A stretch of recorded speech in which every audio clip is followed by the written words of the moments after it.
ഇൻസ്റ്റയിലൊക്കെ ഒരുപാട് പേര് ചെയ്ത് കണ്ടിട്ടുണ്ടായിന് ട്ടോ ഈ ഒരു ഐറ്റം. അപ്പോൾ റംസാനിന് നമുക്ക് ട്രൈ ചെയ്യാൻ പറ്റിയൊരു ഐറ്റമാണ്.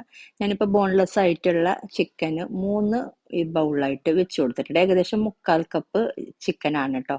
അതുപോലെ 2 മുട്ടയാണ്. 2 മുട്ട ഈ പാത്രം ചെറുതായത് കൊണ്ടാണ് ഇങ്ങനെ 3 ബൗളായിട്ട് ഒഴിച്ചു കൊടുത്തിട്ടുള്ളത്. പിന്നെ ഒരു 10, 12 അല്ലി വെളുത്തുള്ളിയും ഒരു 3 വറ്റൽമുളക്, 2 3 വറ്റൽമുളകും കൂടെ ഇട്ട് കൊടുത്തിട്ട് ഒരു 10, 15 മിനിറ്റ് വേവിച്ചെടുത്താൽ മതി. എന്നിട്ട് നമ്മൾ ഈ ഒരു ചിക്കൻ ഒഴികെ ബാക്കിയുള്ള എല്ലാ കാര്യവും ബ്ലെൻഡറിലോട്ട് ഇട്ട് കൊടുക്കുന്നത്. നമ്മൾ ഇട്ട് കൊടുത്തിട്ടുള്ള വെളുത്തുള്ളി, അതുപോലെ വറ്റൽമുളക്, പിന്നെ മുട്ട. മുട്ടയൊക്കെ വെന്ത് വന്നിട്ടുണ്ട്. അപ്പോൾ എല്ലാം ബ്ലെൻഡറിൽ ഇട്ട് കൊടുത്തിട്ടുണ്ട്. ഇനി ഇതിലോട്ട് 2 ക്യൂബ് ചീസും കൂടെ ഇട്ട് കൊടുക്കുന്നുണ്ട്.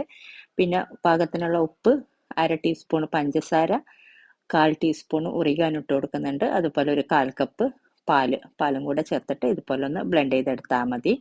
ഇനി നമ്മൾ നേരത്തെ വേവിച്ച ചിക്കന് ഞാനിപ്പോൾ കൈകൊണ്ട് തന്നെ ഷ്രെഡ് ചെയ്തെടുത്തിട്ടുണ്ട്.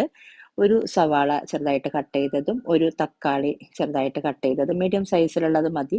അതുപോലെ ഒരു 1/4 ഭാഗം ക്യാപ്സിക്കം ചേർത്ത് കൊടുക്കുന്നുണ്ട്. കൂടുതൽ വേണമെന്നുണ്ടെങ്കിൽ കൂടുതൽ ചേർത്ത് കൊടുക്കാം. പിന്നെ ഒരു പകുതി ക്യാരറ്റ് ചെറുതായിട്ട് അരിഞ്ഞതും, പിന്നെ ചേർത്ത് കൊടുത്തിട്ടുള്ള പാകത്തിനുള്ള ഉപ്പും, ഒരിച്ചിരി കുരുമുളക് പൊടിയും, പിന്നെ നമ്മൾ നേരത്തെ അരച്ച് ബ്ലെൻഡ് ചെയ്ത് വെച്ചിട്ടുള്ള ഈ ഒരു കൂട്ടും കൂടെ ചേർത്തിട്ട് മിക്സ് ചെയ്തെടുക്കുക. പിന്നെ ഒരു ഇച്ചിരി മല്ലിയില അരിഞ്ഞതും കൂടെ ചേർത്തിട്ട് ഒന്ന് മിക്സ് ചെയ്തെടുക്കുക കേട്ടോ.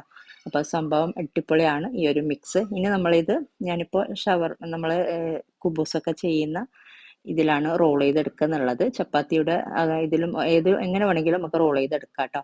ഇപ്പോൾ ഈ ഒരു കുബൂസിൻ്റെ ഇതിൽ ഞാനിപ്പോൾ മയോനൈസ് നമ്മൾ ഉണ്ടാക്കിയ ഗാർലിക് സോസാണ് ഞാൻ ഇതിൻ്റെ വീഡിയോ ചെയ്തിട്ടുണ്ടായിന്. കുറേ നാൾ നമുക്ക് സ്റ്റോർ ചെയ്യാൻ പറ്റുന്നത്. അത് ഞാൻ ഒരിച്ചിരി ഇതിൻ്റെ മുകളിലോട്ട് ആക്കി കൊടുത്തിട്ടുണ്ടായിന്. പിന്നെ ഇതുപോലെ ഇങ്ങനെ നമ്മളുണ്ടാക്കിയ ഫില്ലിങ് നടുക്ക് വെച്ചിട്ടൊന്ന് റോൾ ചെയ്തെടുക്കുക. സംഭവം അടിപൊളിയാണ് കേട്ടോ. നമുക്ക് റംസാനിലൊക്കെ നമുക്ക് എണ്ണയൊന്നും ഇല്ലാതെ ഉണ്ടാക്കാൻ പറ്റിയ അടിപൊളി ഐറ്റമാണ്. ട്രൈ ചെയ്യാത്തവർ ട്രൈ ചെയ്ത് നോക്കുക.